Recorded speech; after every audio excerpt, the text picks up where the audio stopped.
Android का नशा हमें भी था, लेकिन अब आईफोन के नशे में रहते हैं। अब होता क्या है ना कि तुमने देखा होगा ना कि गाड़ी उठा के ले जा रहे हैं, घर उठा के ले जा रहे हैं, तो रिकवरी वाले होते हैं हट्टे कट्टे मुस्टंडे। ठीक है। Hello students, welcome back to the channel and your one and only accountancy.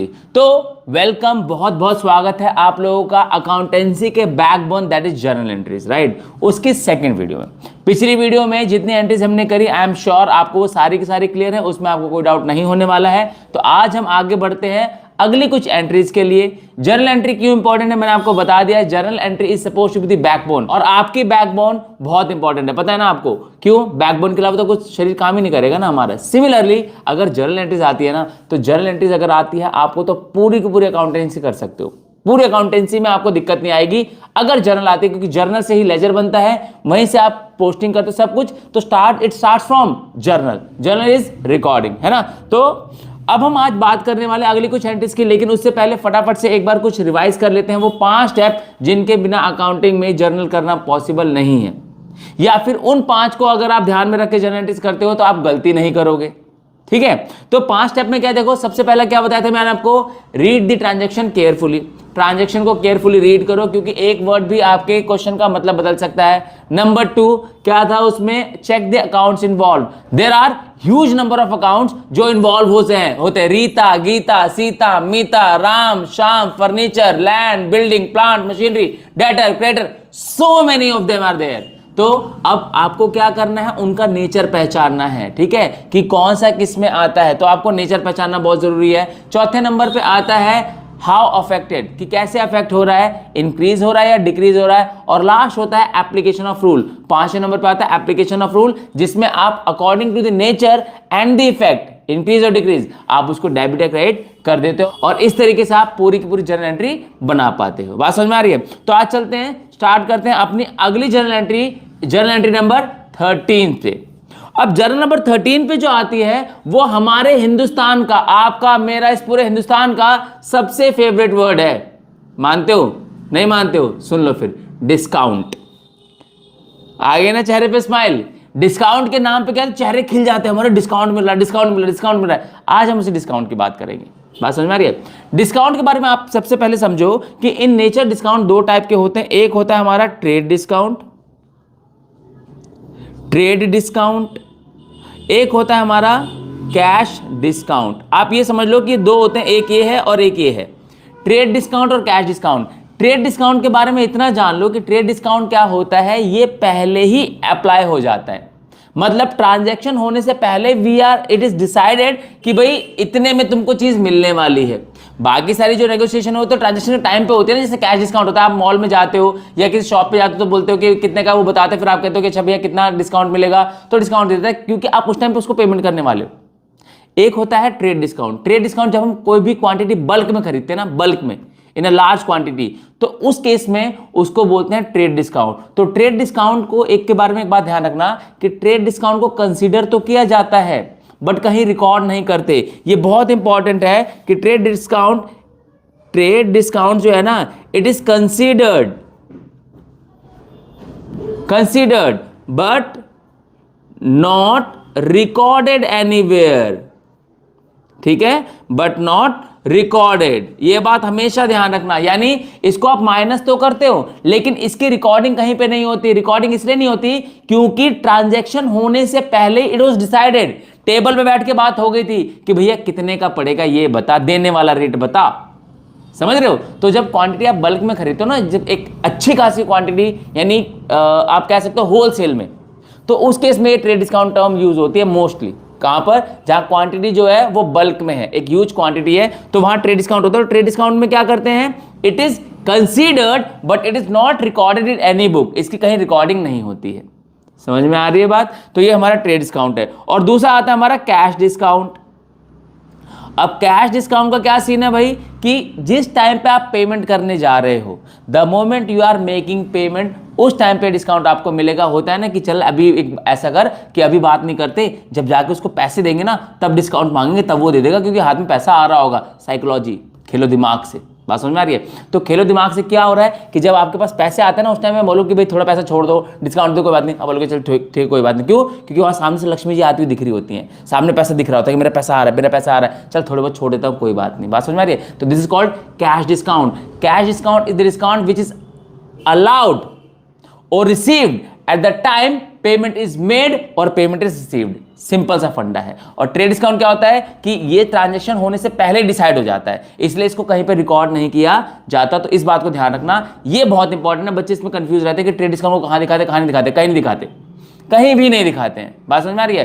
Consider करते हैं, ट्रांजेक्शन माइनस करते हैं, बल्कि इसको रैंक 1 मिलती है। ये भी सुन लो तुम, पहले जब भी ट्रांजैक्शन करोगे ना, ट्रेड डिस्काउंट का नाम और कैश डिस्काउंट दोनों के साथ में आएगा, तो पहली रैंक किसकी है? ट्रेड डिस्काउंट की। पहले तुम ट्रेड डिस्काउंट को माइनस कर दोगे, फिर उसके बाद कैश डिस्काउंट पर काम करोगे। यानी कि ट्रेड डिस्काउंट को दिखाया नहीं जाता, लेकिन कंसीडर पहले होता है। ये बात समझ में आ रही है? अदृश्य शक्ति है ये, दिखाई नहीं देगी, रिकॉर्ड होगी। बात समझ में आ रही है? तो ध्यान रखना। तो क्या है देखो, goods purchase goods list price 5000, 5000 के गुड्स खरीदे हैं, ट्रेड डिस्काउंट 10%।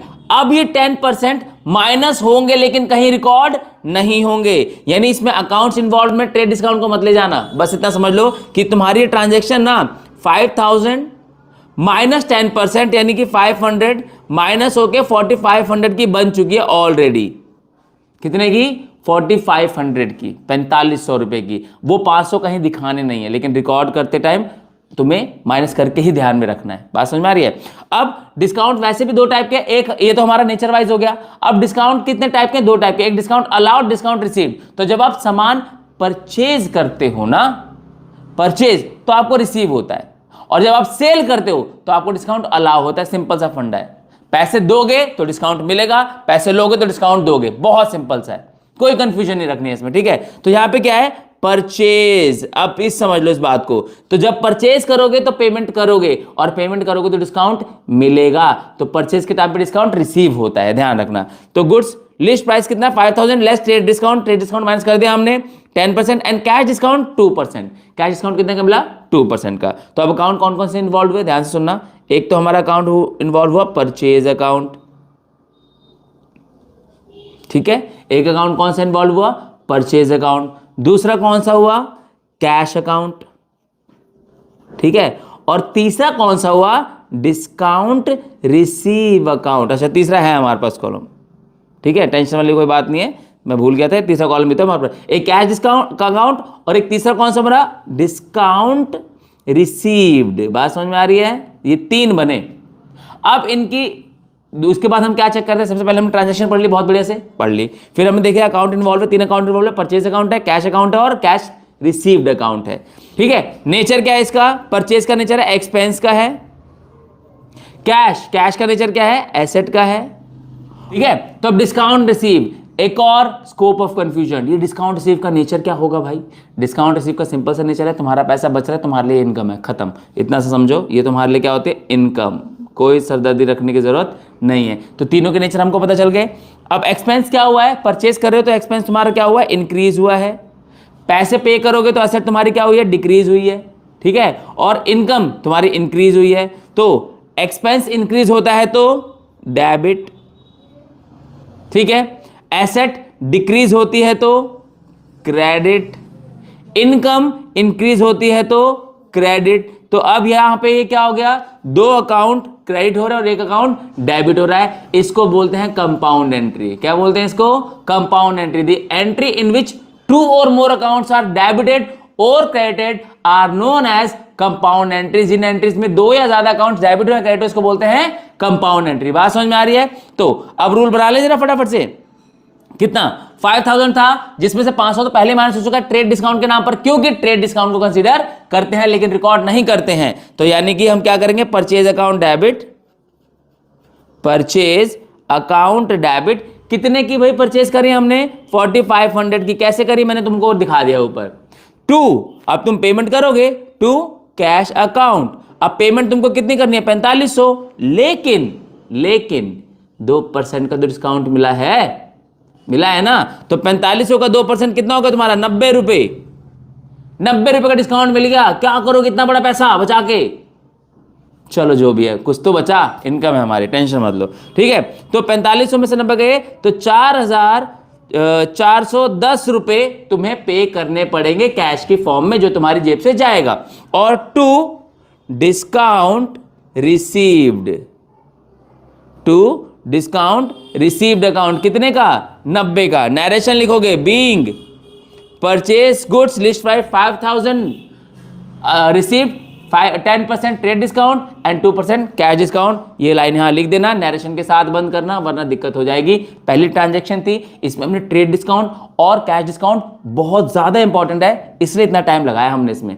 अब जल्दी जल्दी कर सकते हैं क्योंकि चीजें हमें क्लियर हो गई। ट्रेड डिस्काउंट और कैश डिस्काउंट का कॉन्सेप्ट तुम्हें बिल्कुल क्लियर है, this I am sure about, ठीक है। तो चलो अब आगे बढ़ते हैं। अगला है हमारा दोबारा से डिस्काउंट। अब की बार हम गुड्स को सेल कर रहे हैं, क्या कर रहे हैं, सेल्स कर रहे हैं। तो अभी मैंने आप तुमको बताया कि परचेज करेंगे तो डिस्काउंट रिसीव करेंगे, सेल करेंगे तो डिस्काउंट अलाउ करेंगे। और डिस्काउंट अलाउ हमारे लिए क्या होता है, एक्सपेंस होता है, क्योंकि हम अपना कुछ पैसा छोड़ रहे हैं कि ले जा भाई मत दियो पैसा, तो तुम क्या दे रहे हो, डिस्काउंट दे रहे हो। चलो तो ये हमारा डिस्काउंट का सेकंड पार्ट है, ठीक है। 13 एंट्री का सेकंड पार्ट है। Sold goods list price 5000 less 10% trade discount and cash discount 2%। Same entry है, ट्रांजैक्शन है, लेकिन तरीका बदल जाएगा। क्या होगा, अकाउंट इन्वॉल्व कौन कौन से होंगे, एक तो होगा आप तुम्हारा सेल अकाउंट, एक होगा तुम्हारा ट्रेड डिस्काउंट को तो नहीं सोचा इन्वॉल्व करने के लिए, मैंने बताया ना अदृश्य शक्ति है ये। क्या है, अदृश्य शक्ति, यानी कि 5000 में से पहले ही 500 माइनस हो चुके हैं किसके, ट्रेड डिस्काउंट के। कितने, 500। अब 4500 की एंट्री बनी है, अब ये जो भी चलेगा 4500 पे चलेगा, ठीक है। तो एक सेल अकाउंट इन्वॉल्व हो गया, दूसरा पेमेंट करोगे कैश में करोगे तो कैश अकाउंट इन्वॉल्व हो गया, और तीसरा डिस्काउंट अलाउड अकाउंट। ये लिखना पड़ता है, ये मत समझ लेना कि मनी मन सोच ले discount, discount allowed discount receive mention करना पड़ता है, तभी इनका नेचर बनता है, ये बात ध्यान रखना, ठीक है। तो सेल्स हमारे लिए क्या है बच्चों, सेल्स हमारे लिए है रेवेन्यू, पैसा आएगा, पैसा पैसा, है ना। दूसरा कैश हमारे लिए क्या है, एसेट, हमारी संपत्ति। और डिस्काउंट अलाउड क्या है हमारे लिए, खर्चा, भैया पैसा छूट रहा है हमारा, जा रहा है हमारा पैसा हमसे दूर जा रहा है, तो हमारे लिए क्या है, एक्सपेंस है। क्या है, एक्सपेंस है। बात समझ में आ रही है। अब देखेंगे हाउ अफेक्टेड, इनके ऊपर क्या प्रभाव पड़ा है, इंक्रीज हुआ है डिक्रीज हुआ है। तो नेचर क्या है, रेवेन्यू, रेवेन्यू क्या हो रहा है, पैसा आएगा तो क्रेडिट होगा, ठीक है। इंक्रीज दिखा दे चलो अभी।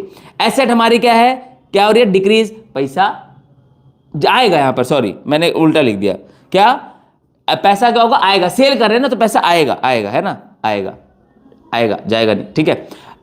एक्सपेंस हमारा क्या हो रहा है, इंक्रीज। तो यहां पर तीनों के तीनों इंक्रीज हो रहे हैं, इंक्रीज इंक्रीज और इंक्रीज, बट फिर भी रूल तो अलग अलग लगते हैं। इंक्रीज का किसी का डेबिट है, किसी का क्रेडिट है, इसलिए अब देखो कैसे काम करेगा। रेवेन्यू इंक्रीज होता है तो होता है क्रेडिट, है ना, पता है ना तुमको। एसेट इंक्रीज हो रही है तो क्या होगी, डेबिट। और एक्सपेंस इंक्रीज हो रहा है तो क्या होगा, डेबिट। और अब भी पिछली एंट्री में मैंने तुमको सिखाया कि when two or more accounts are debited और credited they are called compound entry. क्या बोलते हैं इसको, कंपाउंड एंट्री। तो पूछा जाता है, एक नंबर बन गया तुम्हारा यहां पर, ध्यान रखना, ठीक है। तो अब क्या करेंगे, डेबिट वाले डाल दो पहले, सबसे पहले एसेट कौन है, कैश में आएगा पैसा तो कैश अकाउंट डेबिट। दूसरा डिस्काउंट अलाउड डेबिट। और तीसरा पैसा किसकी वजह से आ रहा है, रेवेन्यू की वजह से। रेवेन्यू का नाम क्या है, सेल्स टू सेल्स अकाउंट। बात समझ में आ रही है। अब जरा इनकी कैलकुलेशन कर लें, कितना कितना देखो। कैश में तुम्हारा कितना, 4500, क्योंकि 500 रुपए तो ट्रेड डिस्काउंट में चले गए होंगे तो 4500 आने चाहिए। मानते हो ना इस बात को, नहीं, गलत, गलत हो जाएगा फट से। क्यों, 2% का तुमने कैश डिस्काउंट अलाउ किया है उसको, क्योंकि वो तुम्हें पैसे दे रहा है तो तुम मेहरबान हो गए। आज की दुनिया में जहां लोग पैसे लेके भाग रहे हैं, ये तुम्हें पैसा देने आया है, तो तुम क्या करोगे, ले जा भाई तेरे 2% माफ, ठीक है। तो 2% तुमने माफ कर दिए, कितने माफ कर दिए, 90 रुपए तुमने माफ कर दिए। तो तुम्हारे पास कितना आएगा, 4410, 4410। बात समझ में आ रही है। और डिस्काउंट कितना अलाउ किया तुमने, बहुत बड़ा अमाउंट, 90 रुपए। इतना बड़ा बार कैसे संभाल पाओगे, चलो कोई बात नहीं। और टोटल कितना हो गया, 4500। नरेशन लिख दोगे, अपनी जो तुम्हारी फीलिंग है वो फीलिंग यहाँ पे लिख दोगे। Being sold goods 5000, 10% trade discount allowed and 2% cash discount allowed.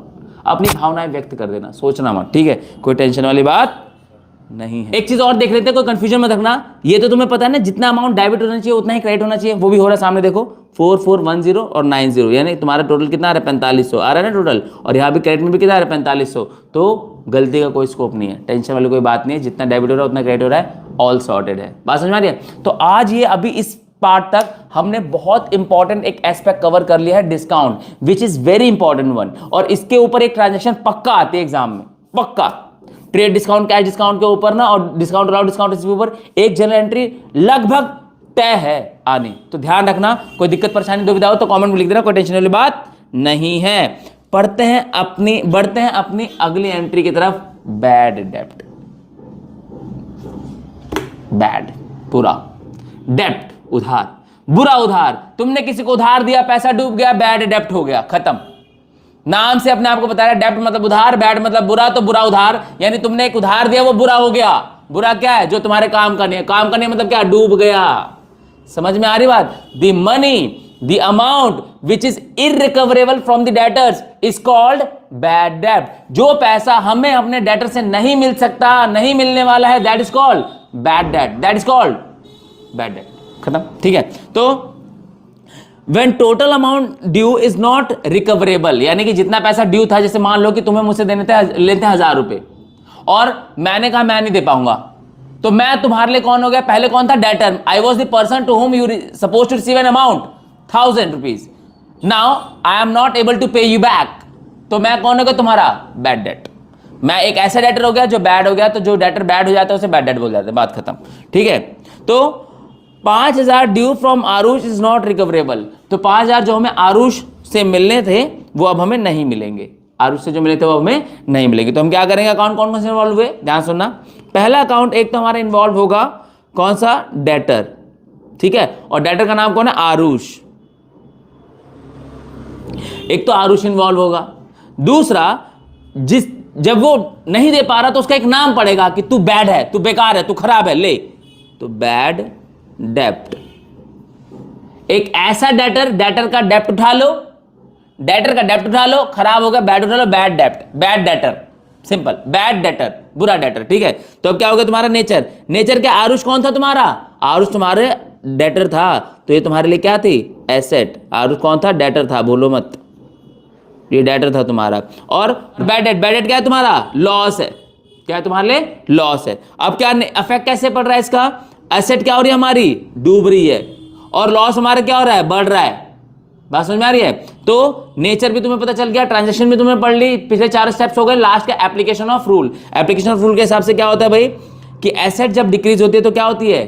Credit होती है। तो यहां पर क्या होगी? ये क्रेडिट होगी। कौन क्रेडिट होगा? आरुष क्रेडिट होगा। बैड डेट कौन है? लॉस है। लॉस क्या हमारा? इंक्रीज होगा तो क्या होगा? डेबिट होगा। कौन होगा डेबिट? बैड डेप्ट क्रेडिट डेबिट होगा। बात समझ में आ रही है? बैड डेटर यानी बैड डेट। ठीक है, तो जनरल एंट्री क्या बनेगी तुम्हारी? 5000 नहीं मिलने वाले हैं। डेटर ये क्या हो रहा है? सॉरी मैंने गलत लिख दिया, दोबारा सही कर लेते हैं।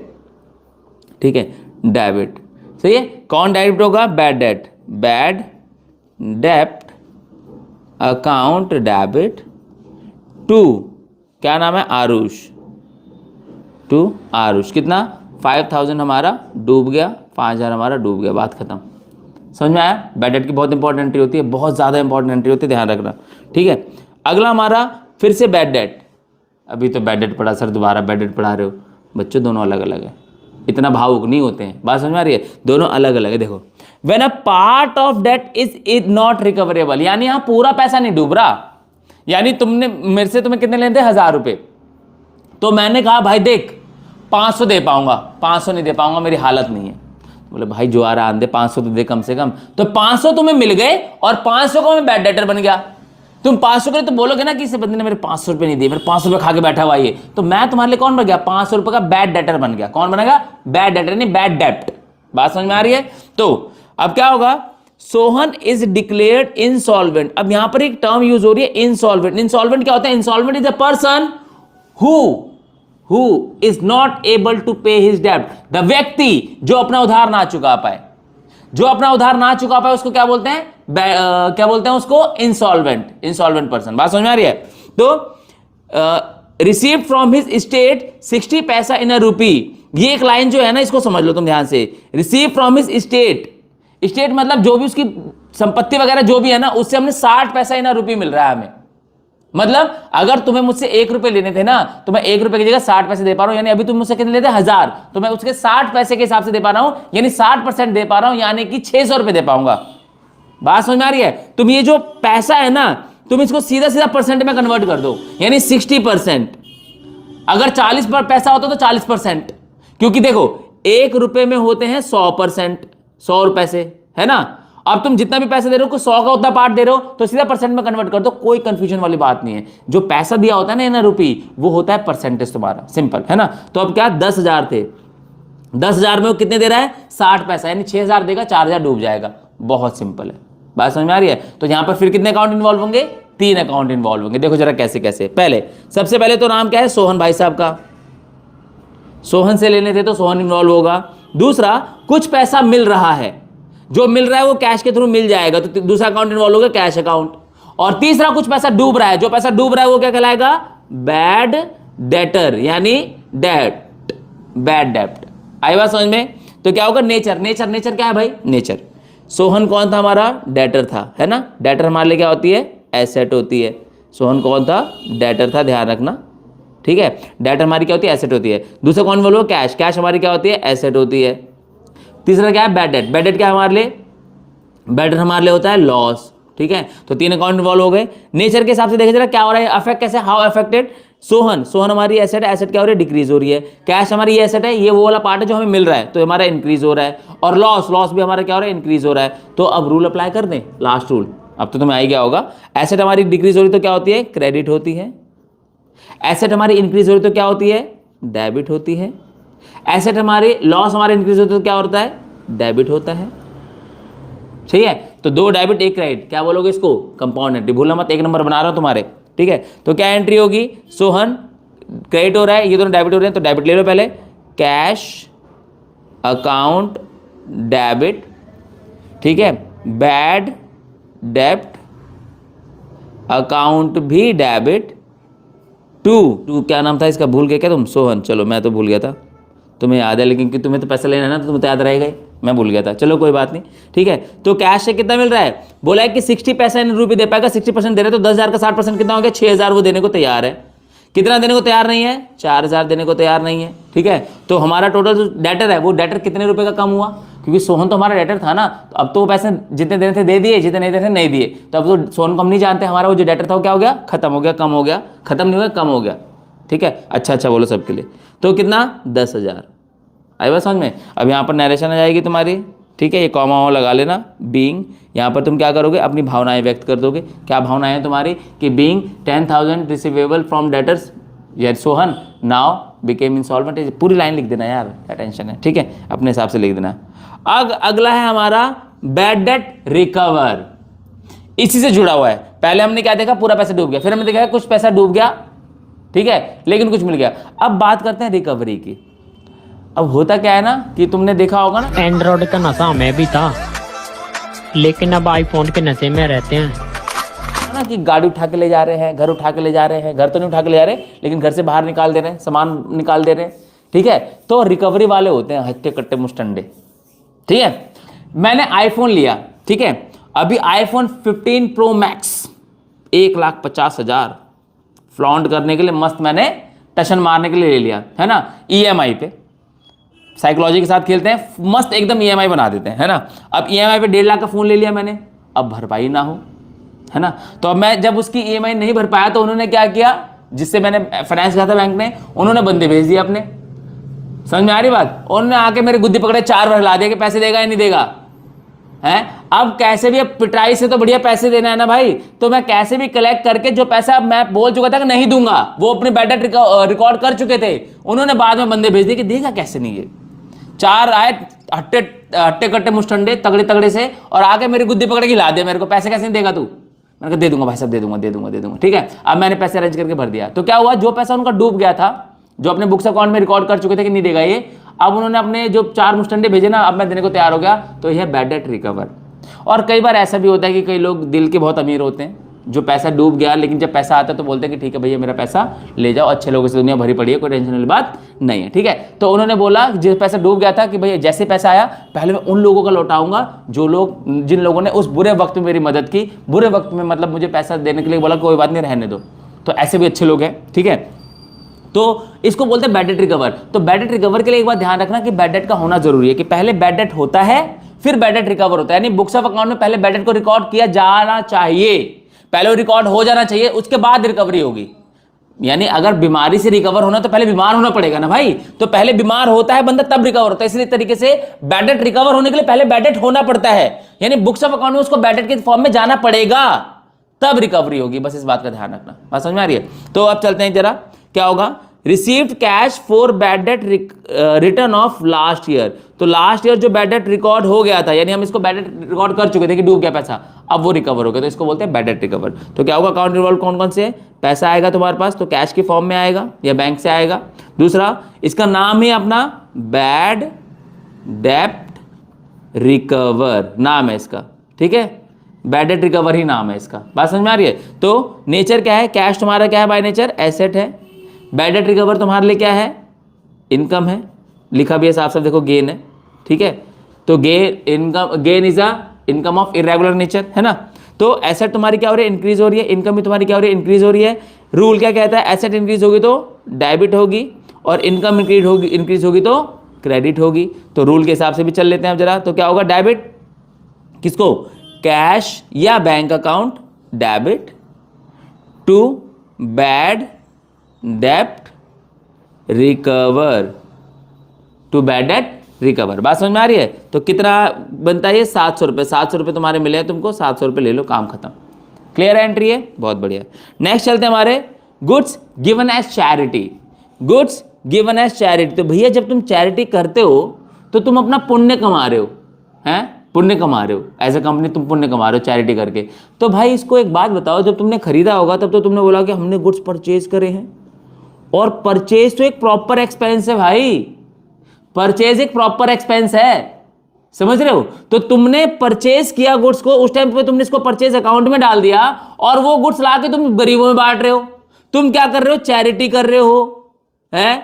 तो जो चैरिटी तुम कर रहे हो तो भैया वो तो पुण्य कमाने का एक्सपेंस है, वो बिजनेस का एक्सपेंस थोड़ना है, परचेज नाम का एक्सपेंस थोड़ना है, बात समझ रहे हो। वो एक्सपेंस किस चीज का है, वो चैरिटी का एक्सपेंस है। तो भाई चैरिटी में डालो, तुम भगवान की पूजा के लिए डाल दो तो पूजा पाठ का खर्चा बनाओ उसको, परचेज का खर्चा मत बनाओ उसको, क्योंकि परचेज का मतलब कुछ और हो जाता है। परचेज का मतलब कि it is purchase with the purpose to resale, it is purchase with the purpose to resale, वापस से दोबारा बेचने का पर्पस है इसका। लेकिन तुम चैरिटी कर रहे हो, फ्री में बांट रहे हो, तो पुण्य कमाने का खर्चा है तुम्हारा ये, बात समझ में आ रही है। तो क्या करेंगे, परचेज में नहीं जाएगा, परचेज से इसको निकाल लो और इसको चैरिटी में डाल दो, परचेज से निकालो चैरिटी में डाल दो, क्योंकि ये दोनों अपने आप में एक्सपेंस है, दो अलग अलग एक्सपेंस है, बात समझ में आ रही है। तो एक एक्सपेंस बढ़ेगा, एक एक्सपेंस कम हो जाएगा।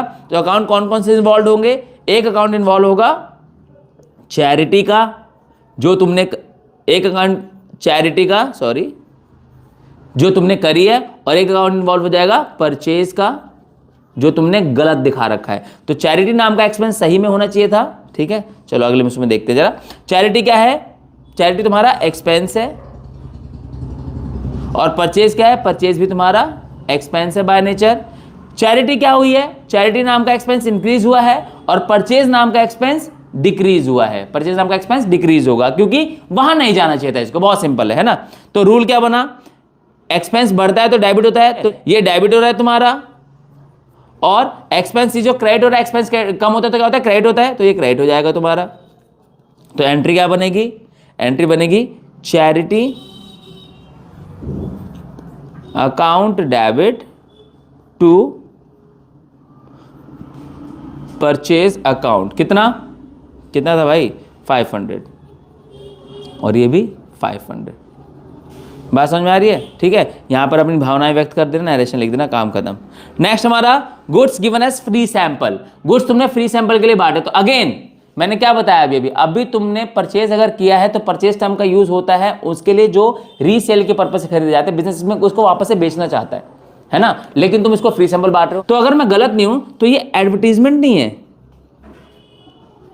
ये एडवर्टीजमेंट का खर्चा है और तुमने इसको क्या कर दिया, परचेज का खर्चा बनाओ। अच्छा देखो, अब कोई भी चीज अगर फ्री में आ रही है तो वो जो कंपनी है वो अपनी एडवर्टीजमेंट कर रही है ना। अब हम ही तुम्हें फ्री में नोट्स दे रहे हैं तो हम एक तरीके से अपनों को एडवर्टाइज कर रहे हैं ना, हम अपनी एडवर्टीजमेंट कर रहे हैं। अच्छा नोट से याद आया, ये इंस्टाग्राम की लिंक दिख रही होगी यहाँ पर तुमको, यहाँ पर जाके अगर तुम्हें नोट्स चाहिए तो यहाँ पर जाके हमें डीएम करो नोट्स, तुम्हें एक ऑटोमेटेड लिंक आ जाएगी। अब देखो एडवर्टीजमेंट ही कर रहा हूं मैं, लेकिन दे भी रहा हूं ओरिजिनली, है ना। तो वहां पर जाओगे, रीडायरेक्ट लिंक आ जाएगी, उस लिंक से रिक्वेस्ट सेंड कर देना, तुम डायरेक्ट कर दिए जाओगे गूगल ड्राइव पे। गूगल ड्राइव पे फ्री में नोट्स है इसके, तो यहां से तुम समझो, वहां से नोट से प्रैक्टिस करो और एग्जाम में फोड़ दो, कोई दिक्कत वाली बात नहीं है, ठीक है। तो अब इस तरीके से क्या किया मैंने, एडवर्टाइजमेंट किया, है ना। तो अब तुम्हें फ्री में नोट्स मेरे मिल रहे हैं और मैं उसको बोलूं कि मैंने परचेज किया है, तो मैंने खर्चा तो एडवर्टीजमेंट पे किया ना।